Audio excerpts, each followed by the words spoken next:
Hello, everyone. Let me find a suitable mask. Hi, Chris. How are you doing? Hi, Corey. Hi, Emma. Hi, girls. We're waiting for Sid to come in. Meanwhile, I gonna find my mask. No, that's not fun. Oh, how about that? That looks pretty. Okay. We just need a second. How are you guys doing, by the way?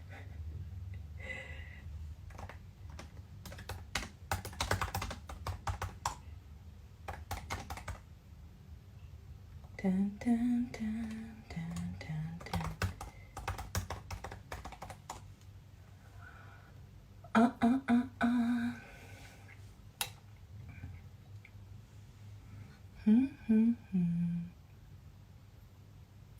Hi, Say.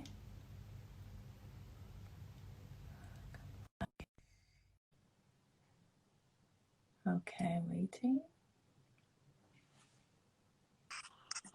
Hey. Say, hey. Oops, Good sorry. morning. Or good night. Sorry. Good evening. Good That's just night. Oh, damn. I'm a little bit.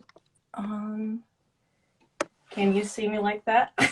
Yeah. I gotta stop it. I do. You look beautiful. You look beautiful. Hello. Thank you so much for joining. Yeah, So, I'm excited. Your first Krispy talk. yes, isn't it amazing? I'm so excited for you to be our first guest. For those who join us, this is Crispy Talk. We finally launched. I had this idea for some time, and Say is our first guest. Say is an amazing actress from LA, originally from Pittsburgh, is that right? Yes. She began her career as a stunt double for famous actresses Vanessa and Rachel McAdams. She starred in several independent films that were featured in film festivals. She's done many national commercials too.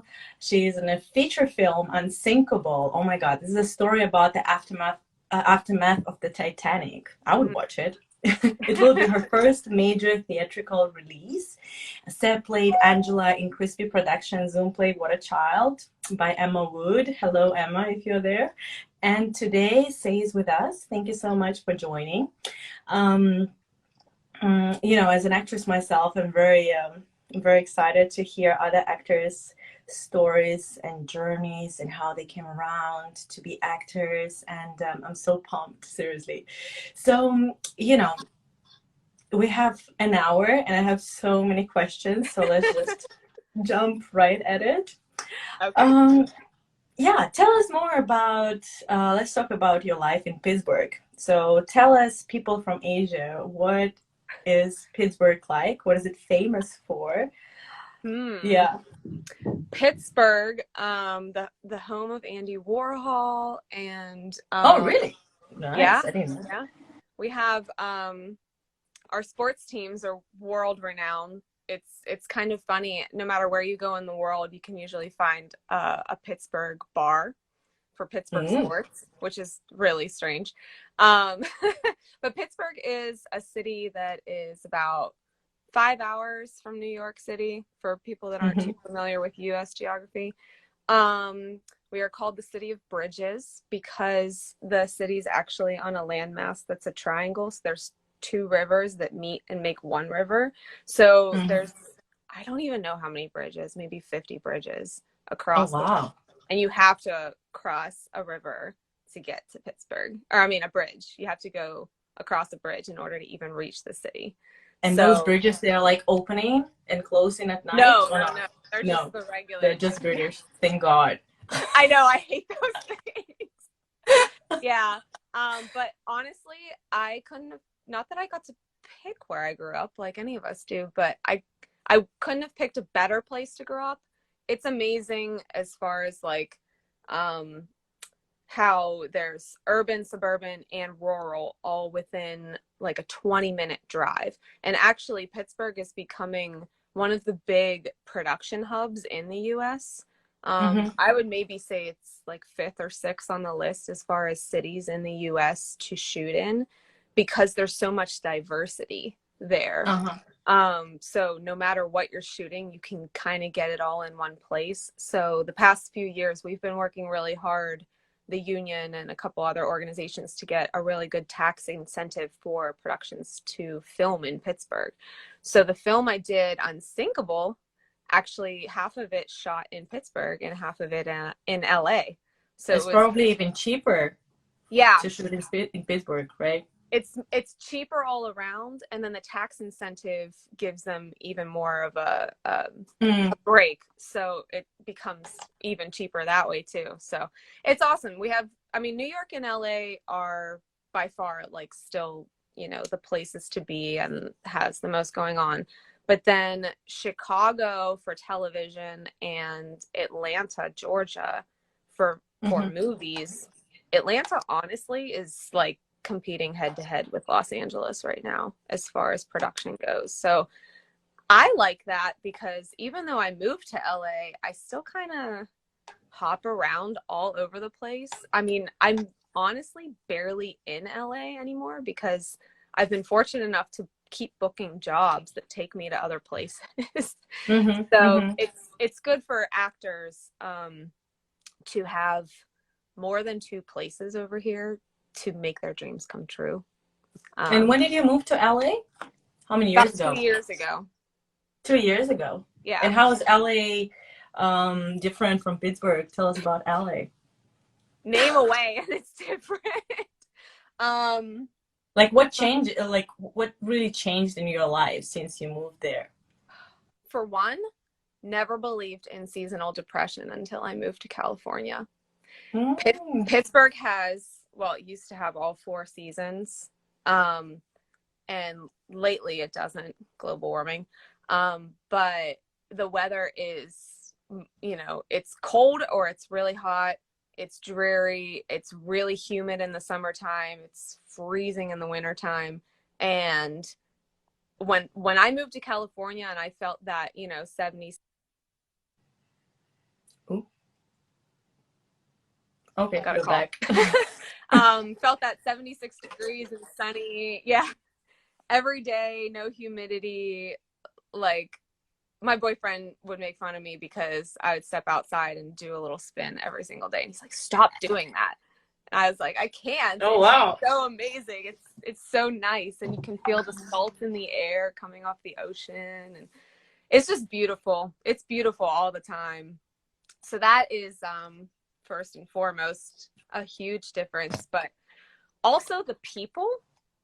It's moving to Los Angeles as an actor is not a decision to be taken lightly. And I actually waited about 6 years longer than I wanted to move there, because I had an acting coach that I was working with virtually from LA at the beginning of my career. And I wanted to move then. And he gave me some really good advice that I'm really glad I followed. Shout out to Chamber Stevens. And that was to wait to move until I had a solid resume under my belt, because once you move to LA, you are quite literally competing with millions of people that are. Funny enough, I got the same advice. Unless you become someone where you're at, don't move to LA. Yeah. It's so shallow in that way, but the sooner you accept that and are just able to work with that, the further you'll get and the quicker, because it really does work that way. It's all about, you know, it's less about who you know, but it's just more about what you can do for other people, unfortunately. So but when was it this point that you decided, okay, I'm famous enough in Pittsburgh, I'm ready to go to LA? It was less about the famous enough and more about the I was having a lot of trouble fitting my film resume on even 2 pages of paper. I had done so many projects. I had been in SAG-AFTRA for like 6 years. I was having trouble finding projects around the area that I was from that weren't like super low caliber, because when you're building your resume, it's okay to live wherever or travel wherever, but there comes a certain point when you you only want to go for the big roles and you actually want to make a name for yourself. And unfortunately, they cast those roles in New York and LA, and they fly them in to the little hometowns where you're from. So there's not any opportunity for you there. I actually, when I lived in Pittsburgh, I flew to LA for my audition for Unsinkable, and then they ended up filming in Pittsburgh. But I never would have been able to audition if I wasn't in LA. Wow, that's interesting. Yeah, it's such a catch-22, but that's just how it works. I see. Okay, now let's talk about your childhood. You mentioned some crazy stuff about your childhood. How are you comfortable talking about it? I've been kind of sort of talking about it a little bit here and there, but I've never really dove in too deep. It's kind of hard to describe what it was like growing up, because I wouldn't really say that when I was growing up, I realized that anything was going on. It wasn't until I got older that I realized how different my childhood was. But I've decided to be more open about it recently because, for one, it got thrown into the public spotlight anyway. But also, did people ask you a lot about your childhood? That's why you decided to open up?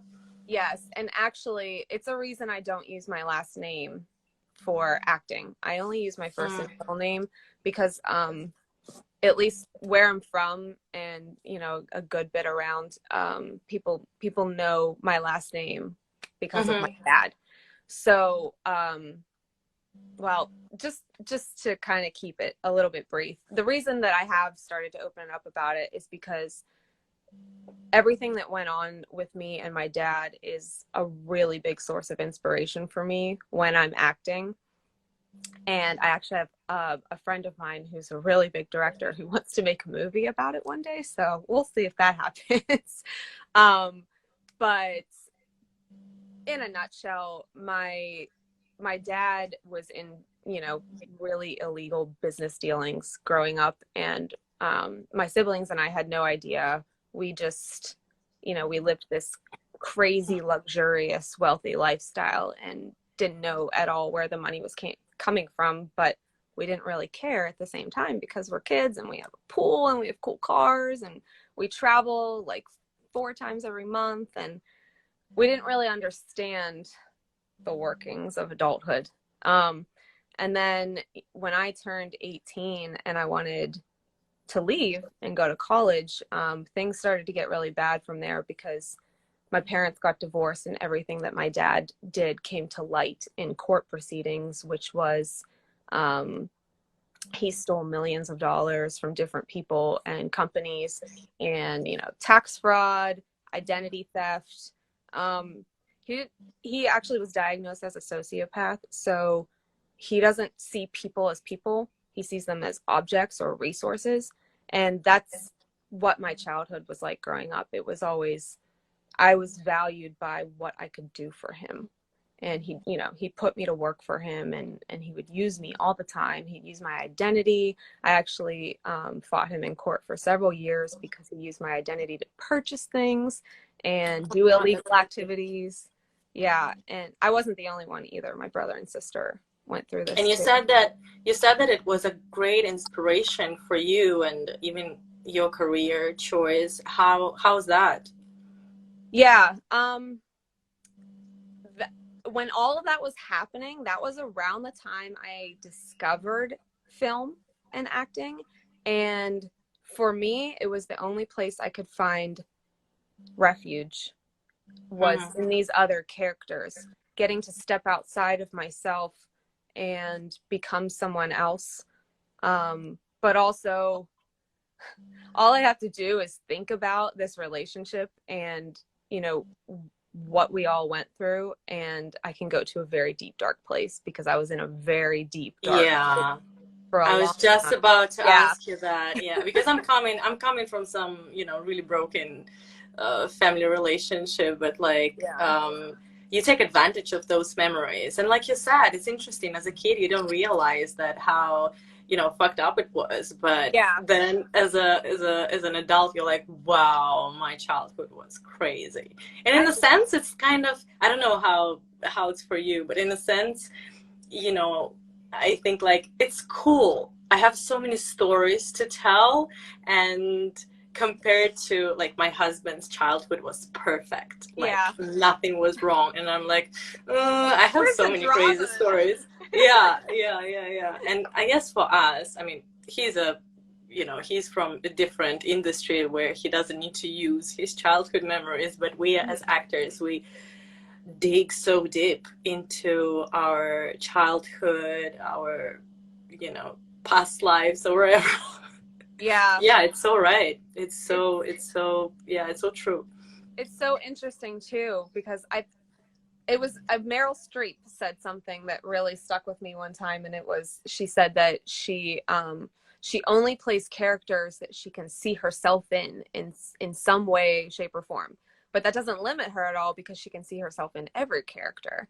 And I think that's so true with acting. Every role that I get, I'm able to somehow see how that person went through something I went through on some sort of similar plane, and kind of draw from that. You know, I I wouldn't change, not that I could change anything at all. Mm. Unfortunately, humans don't have that power yet. One day, maybe. But Unfortunately. yeah. But at the same time, I'm also super grateful that I had those experiences, because like you were saying, I have so much to draw from, that I see other actors that had quote unquote perfect upbringings. They don't really have that source of inspiration. So it really helps me in that way. And it's honestly the entire reason I got into acting was because it kind of sort of saved my life to be able to see other people that I could relate to in some sort of way, or even someone goes through something worse than me, would put things into perspective, even though they were, fake stories, and people were playing these characters. I just want to be able to do that for other people. I want to give people an escape, or be able to see themselves in one of the characters that I play, and be able to give them some kind of solace. It's the entire reason that I do this. That sounds amazing. But let's talk about the beginning of your career. So Okay. you said that even before you became an actress and delved deep into acting, you were a producer, a film producer.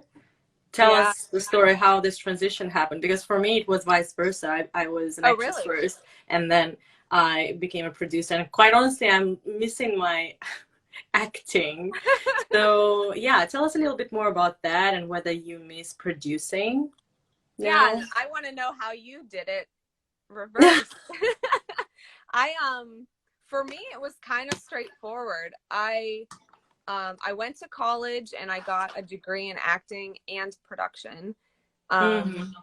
Because I am one of those people that I'm an information junkie. I'm a Virgo. I'm a perfectionist. And if I'm going to do something, I'm going to do it right. So I kind of figured, well, even though I want to be an actor, I should learn all the different aspects of the industry, or the little world around me, so that I can better understand what I have to do and what's expected. That's really smart. Yeah. And it helps a lot, because when I hear things on set, I understand, okay, that take didn't work, but it wasn't because of me. It was because of this technical thing that they're talking about. Different things that can get in your head and affect your performance.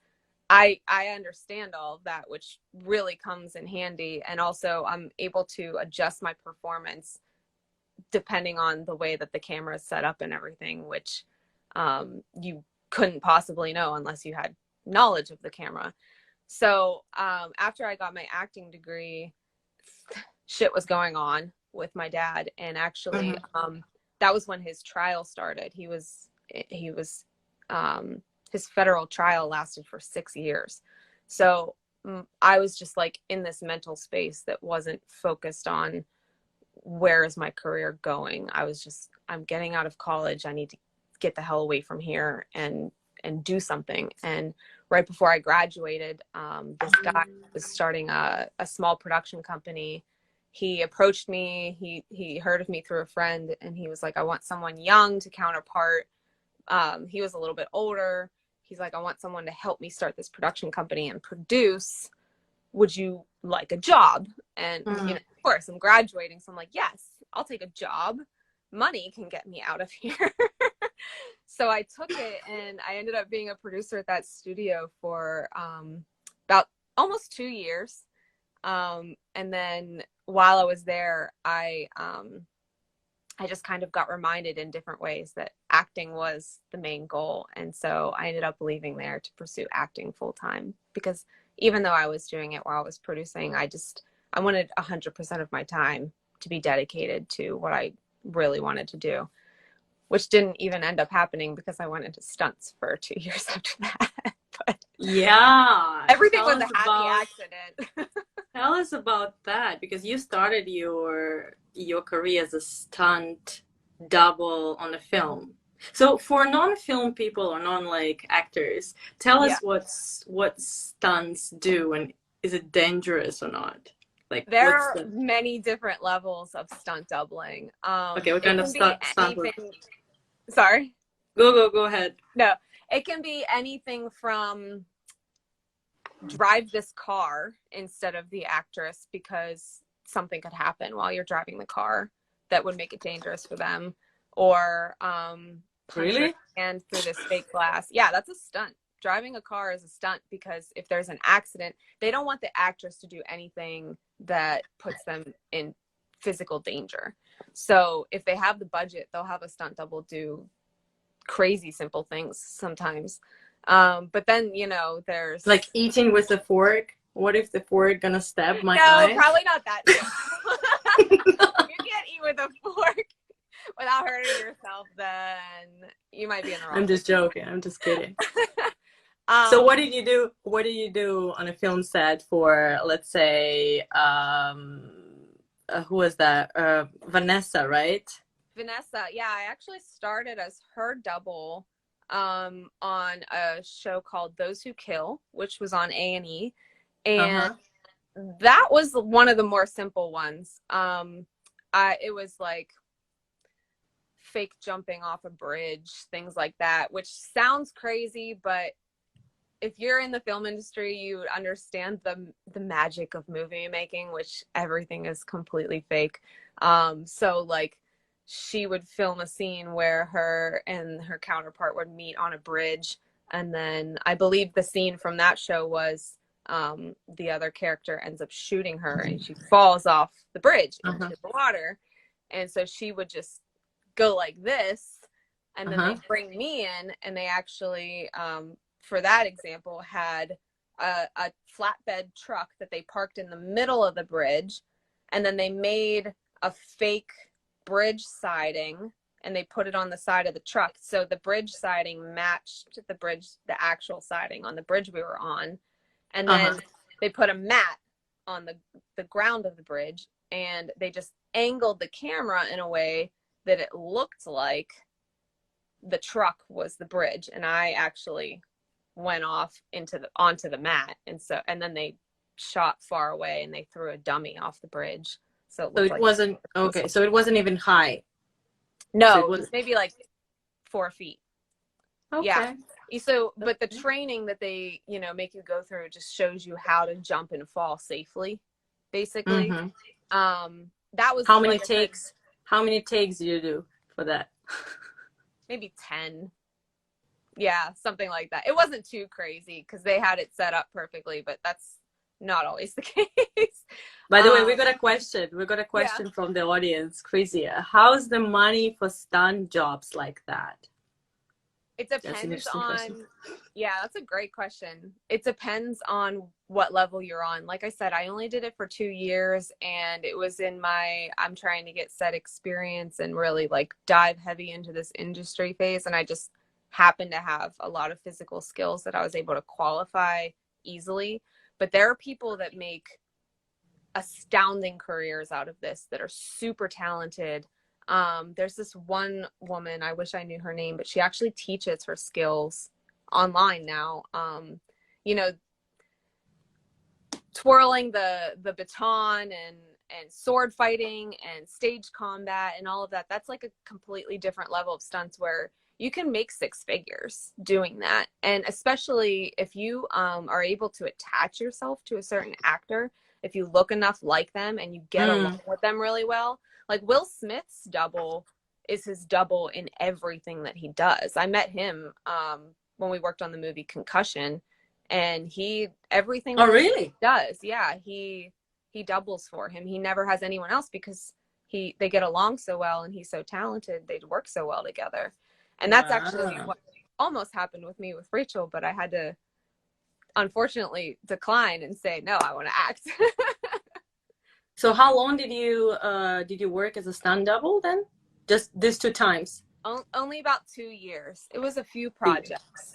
Yeah. But I'm so glad I did it again still, because now I'm starting to do projects as an actor where I have to do a lot of stunts, and I don't like to have a stunt double. I like to do my own stunts. It gives them a lot more freedom with the camera to be able to show me doing it instead of having to try and hide the person's face or have them move really fast so you can't tell it's not the actor. And are there many actors in Hollywood, you think, who do their own stunts? I mean, not a whole lot.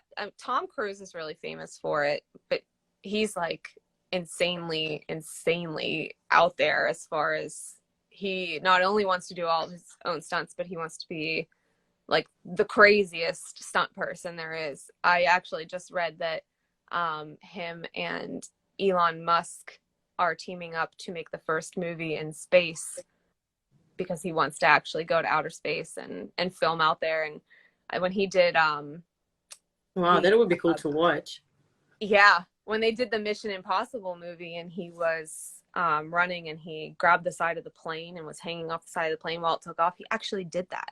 I watched a whole behind the scenes documentary about how because he just, people joke he has a death wish, but if he died while filming, he'd probably be so happy because he would know that he, went out doing all of his own stunts, and that's what he wants to be known for.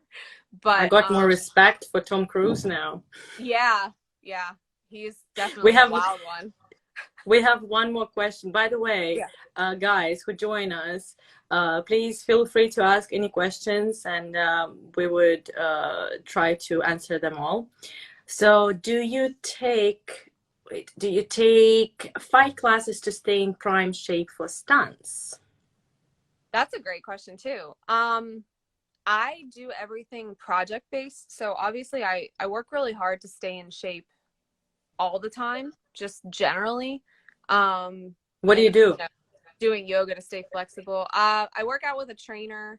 Right now it's virtually through Zoom because he's in Dallas.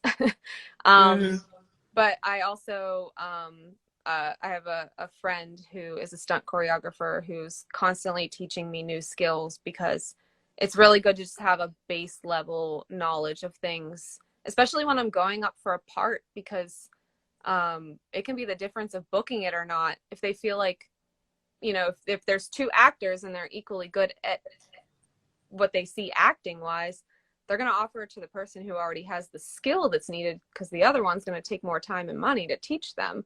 So I try to keep like a well-rounded repertoire, and it actually came in handy because even though I'm not allowed to talk specifics, I am allowed to say last year I filmed a pilot project, and there was a ton of sword fighting and wire stunts involved.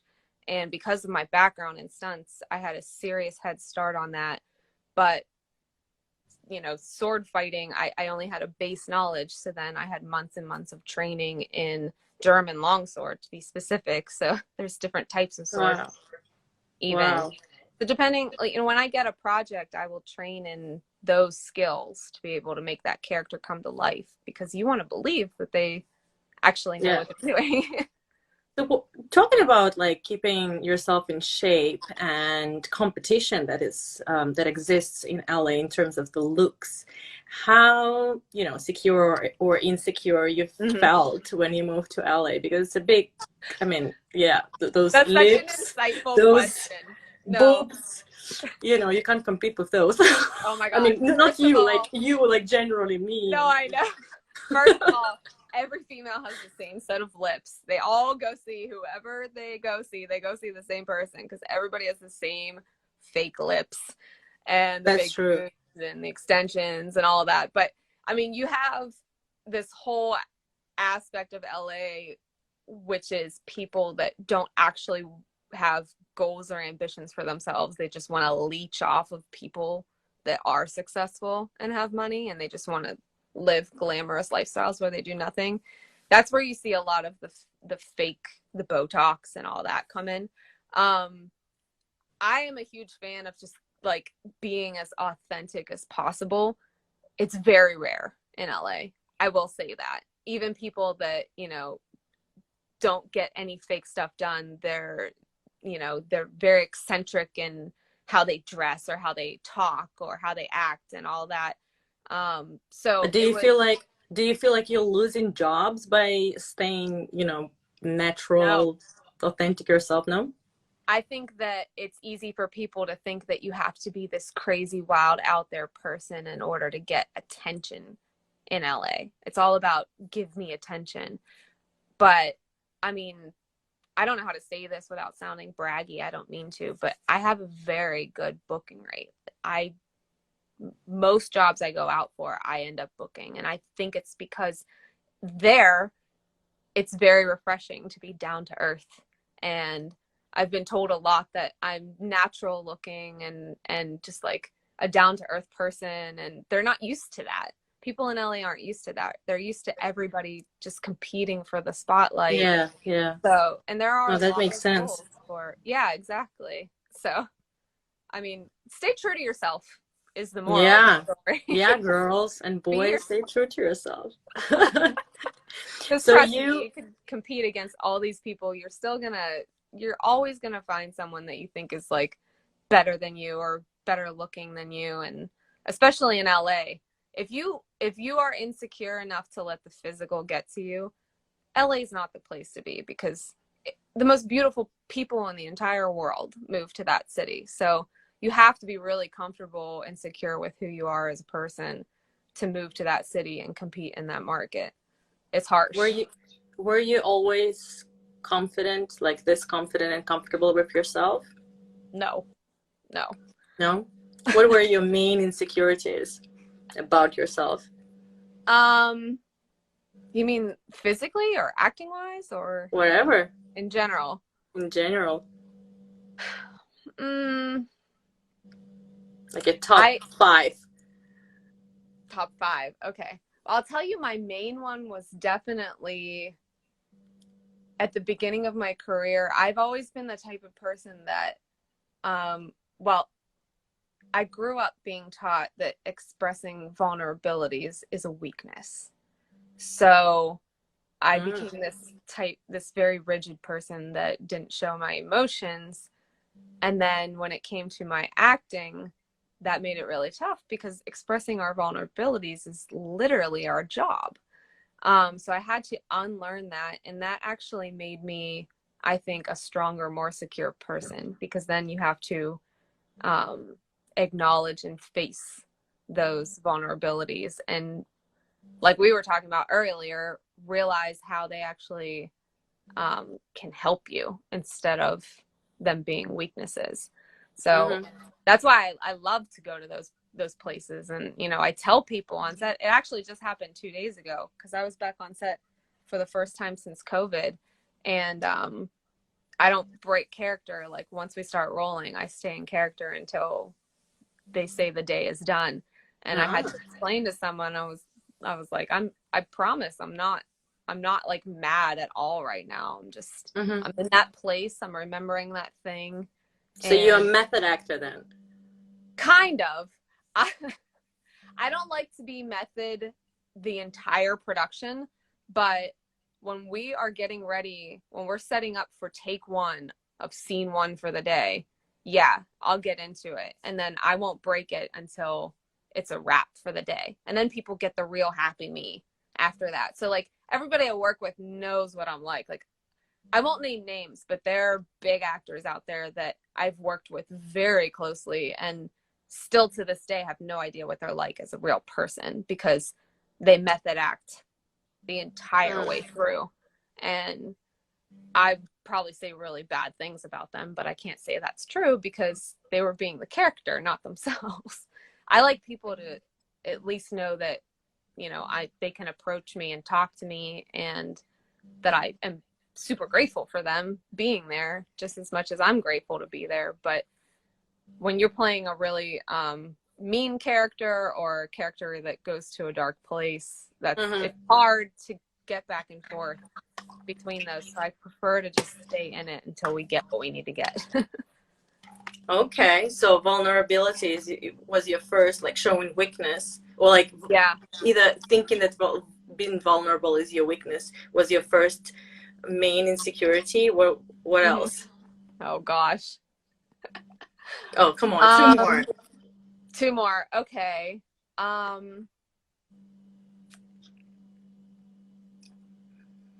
I used to have a really hard time making friends because I just I assume first that people don't like me and then find out that I'm wrong. So that's definitely another insecurity. It's just assuming off the bat that somebody's not going to like me and then hopefully in most cases getting proven wrong when they do. Do you want to be liked? I don't really know where that stems from. Do you want to be liked? Do you want to be liked? I mean, everybody wants to be liked. I don't know. I don't think I need to be liked is the problem. I don't like, it doesn't bother me if someone doesn't like me because I guess I'm secure enough to realize that they have something going on. If I've done everything I can to be friendly to them and approachable and want to be their friend and they still have issues with whatever, then I just assume they have stuff going on in their life. But that's something I had to overcome because I used to think that it was me, that I was the problem. And it's probably from a relationship that I used to be in, but we're not going to talk about that. Okay. But talking about the relationship, actually, I wanted to ask you this question. I know somebody, you know, before said that they're in love with you and they ask you if you have a boyfriend. Actually, say has a fiance. Is it right? Yeah. Yeah. But it's not official yet, so it's exclusive news to Krispy Talk. Well, it's really funny because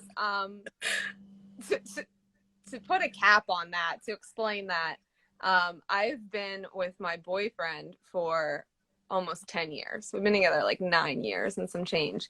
And we've been like unofficially engaged for a couple of years, but it's not because he got down on one knee and asked me. It's because we've always said we're getting married to the point where it's become fact. It's just he is extremely famous in the music industry and I'm, you know, working on making a name for myself in the film industry. And one day about 2 years ago, one of the newspapers printed that we were engaged. And then if you know anything about how press works, once one thing prints something, the rest of them take it as true and they all run with it. So now we're fiance in the press. So people, I can't tell you how many like friends and family reached out to us when that happened. They were like, why didn't you tell us? It's like, I didn't know myself. They just said it and they ran with it and it's going to happen one day, but we're one of those cliches, I guess, where we keep saying, you know, we want to be at a certain point in our careers. And I don't know, we're just like too busy to stop and do a wedding. Especially you know, I can imagine. Like COVID and my next question was about was gonna be about kids, but I think that's like down the road. How do you no, we feel talk about? about that too, but that's the exact same thing. I just turned 32 last week, so Happy we talk birthday. about that. Yeah, I know, water child vibes. I kept thinking about it the whole time we were doing No, that. I'm just curious. It took me probably 7 years to finally sort of wanted to have a child, and my husband Really? was waiting for me. Yeah, we were already married and he was waiting for me, poor guy, for 7 years while I was like touring and traveling and performing. Like I was pregnant. I've flown to London to perform in a show. Like it was a crazy trip, 3 weeks like in Europe with 4 months Wow. yeah, pregnancy. It's crazy. So I assume that many actresses facing this dilemma, whether Oh yeah. am I ready now to have kids? Do I want to have kids at all? Like, what if I don't have it now and choose my career? What gonna happen like next when I'll be old and nobody will want me anymore? It is so common, Right? especially because it's only just recently that that the whole your film career is over as a female after the age of 35 illusion has been shattered, thanks to like Reese Witherspoon and Jennifer Aniston. They've really Yeah. shattered that barrier by creating their own content, which is I'm trying to follow in their footsteps and do, because even though I always knew what I wanted to do, I got a later start than I wanted to because of producing and stunt doubling. And then you just have to build a resume before anybody takes you seriously, especially now, because, with millennials and everybody wants to be an artist. And it's like everybody just wakes up and says, I'm an actor or actress. And less people take you seriously. You have to really, really, really prove yourself in order to make it in this industry now. But I mean, any female in film will tell you that they face that dilemma that you were just talking about. Like one of my good friends, well, Vanessa, I can say her name, Vanessa Shaw. We've been good friends since Those Who Kill, and she just had a baby at 40. Like it's really, really common to do in vitro or freeze your eggs for later, because it's unfortunate, but women in this industry, we're the ones whose bodies change, and we're the ones who have to take time off whenever we get pregnant, and even more so after that. So I can't be in the middle of filming something and then have to stop because a baby's on the way. So it's been a hard conversation, but we have been having it, but we've kind of agreed to give it a little bit more time. This pilot project I filmed and some other things going on, we want to see where that goes first. And so that But you know how, I hear you, what you're saying about Reese Witherspoon. You know how, they became independent by making and also producing their own work. Mm-hmm. So, I think it's a little bit silly thinking that I'm always gonna be out there and they will always, you have to put your work, and probably you even have to invest into your own work and oh yeah, making this independency. So do you feel like you'll be up for producing or creating your own production house in the future? Have you been thinking about that? I'm actually already doing it. Oh, great. The pilot project that I filmed, yes, I was the lead actor in, but I also produced it. Sorry. And no, it's okay. As long as I don't say any details or names, I'm okay. My NDA, Okay. I know it very well. But no, it's exactly that. I think what a lot of actors realize, but not for a very long time, is you have to make your own work sometimes in order for people to see you. If you only rely on what is handed to you by the grace of other people, you have to be very, very lucky to land something that actually gives you momentum enough to land something else and build a career. I sat down one day, maybe a couple years ago, and I was like, yeah, I'm booking all this stuff, but it's all down here. I want to be way up here. How do I get there? And I looked at all of these different actors that I admired, and I really researched their journeys of how they got from here to here. And a lot of them made their own work.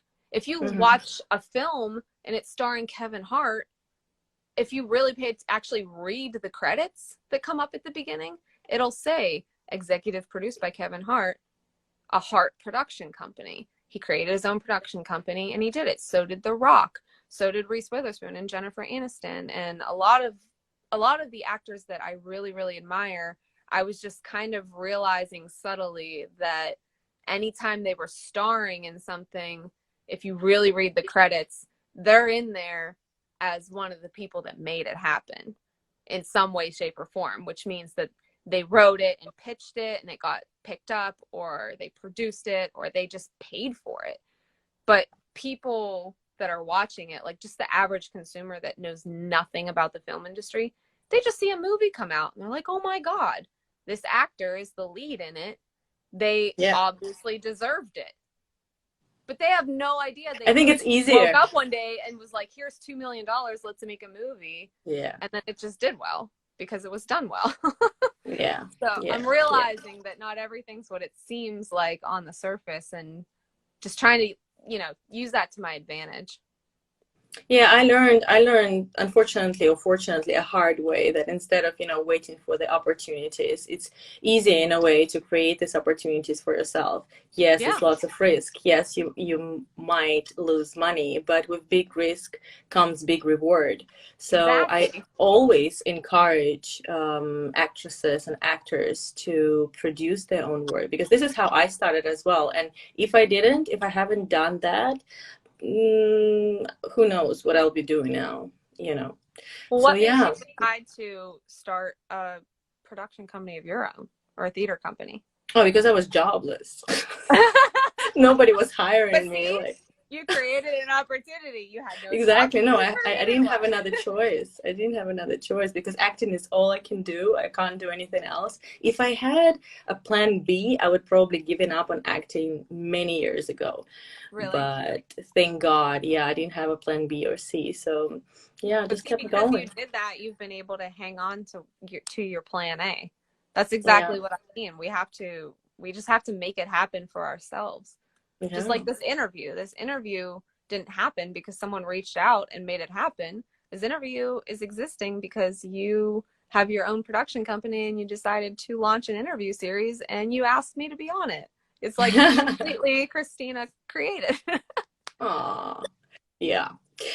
I wanted to ask you a little bit about how it works in the States in terms of like union and agents, because it's really, really different for us in Asia. Like we don't have any unions here.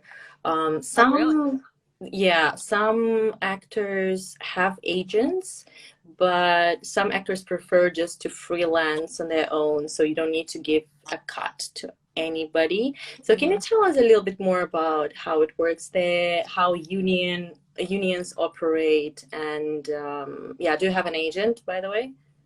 I have 2 agents right now. Okay. I have one, and they're both just exclusive to certain regions. So half the US and the other half of the US. So they get me work depending on the region. But I didn't have an agent for a while. And the only reason I ended up, I liked not having an agent because I didn't have to follow anyone else's rules or give away any of the money that I earned. But then I kind of reached a point one day where I realized I wasn't going to have access to the roles of the caliber I was seeking unless I went through an agency. Because how it works in the US is there's non-union work and then there's union work. And can you tell a little bit more, like what's the difference and how do you get into the union? Non-union work is people doing independent films. They just don't register it with the union, and they can pay their actors and crew whatever they want. They could pay them $20. It doesn't matter, or nothing.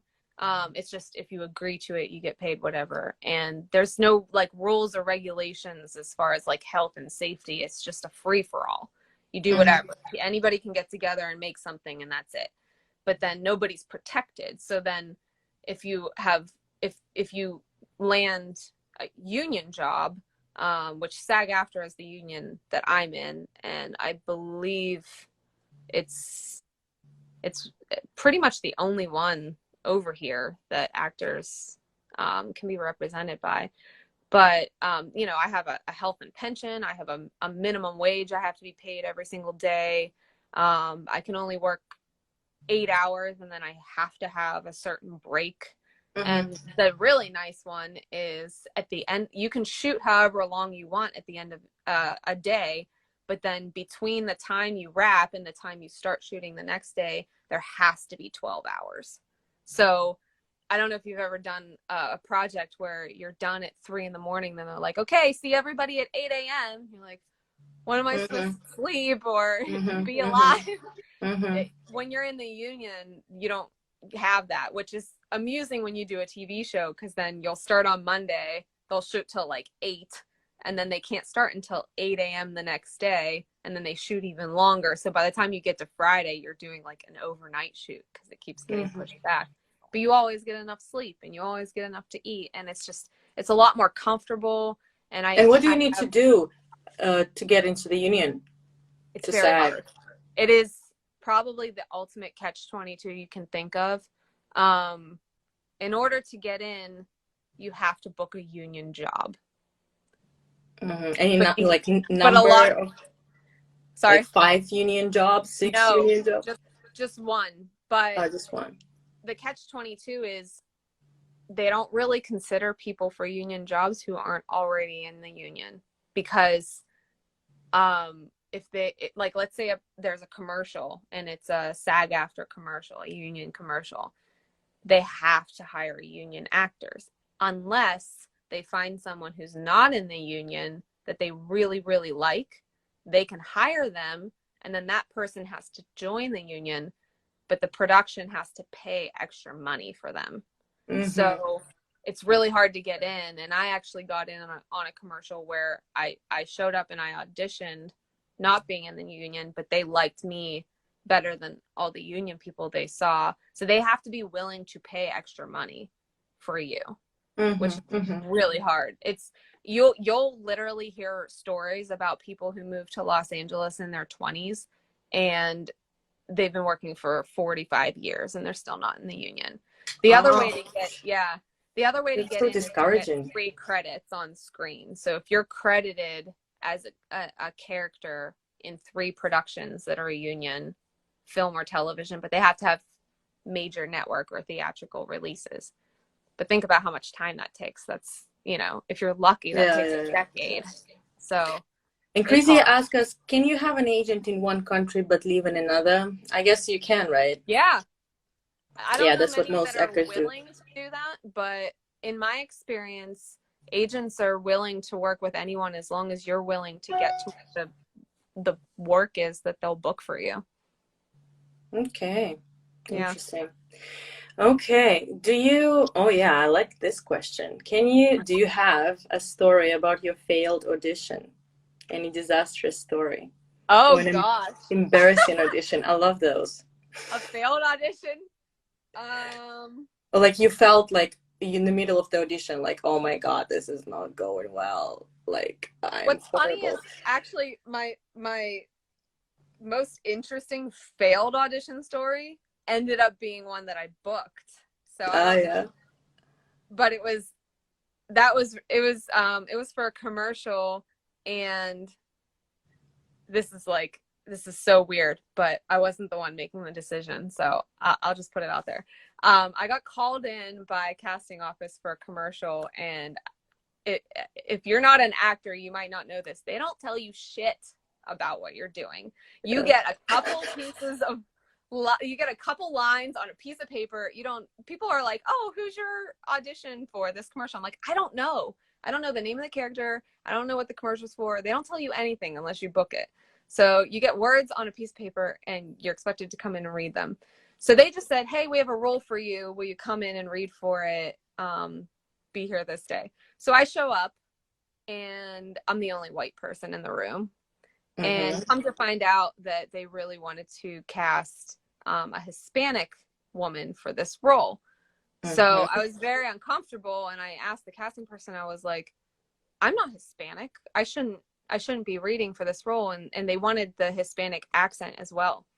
But this was like a cast of like 10. So there were very diverse roles. There were other Hispanic roles in the commercial as well. And they were like, well, just read it anyway. Just read it anyway and do your best accent. And I obviously butchered that because I don't know, you know, I can't do that accent.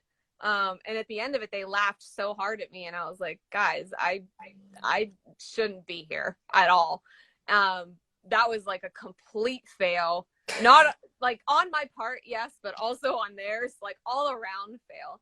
But then you booked this job at the end. So you booked it had a happy ending because we had such a good time in the casting office together, laughing about this. Like, why on earth did these people call me in? It was such a mistake and super offensive to everyone else there that they liked me so much, and they liked that I was willing to make a fool of myself, and they ended up writing an additional part into the commercial for me. So they added a part and they gave me that part.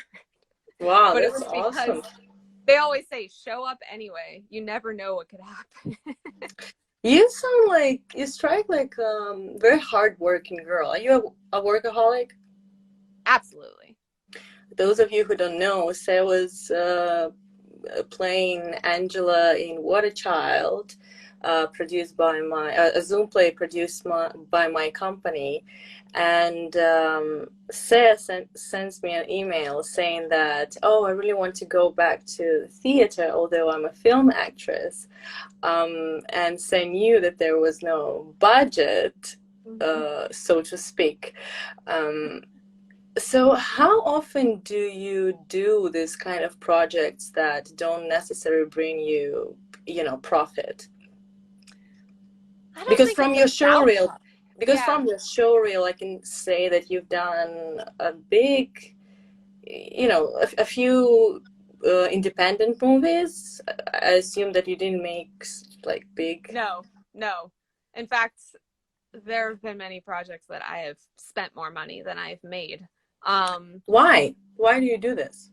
If you already reached that point, that level that you say that you worked a couple of years in a proper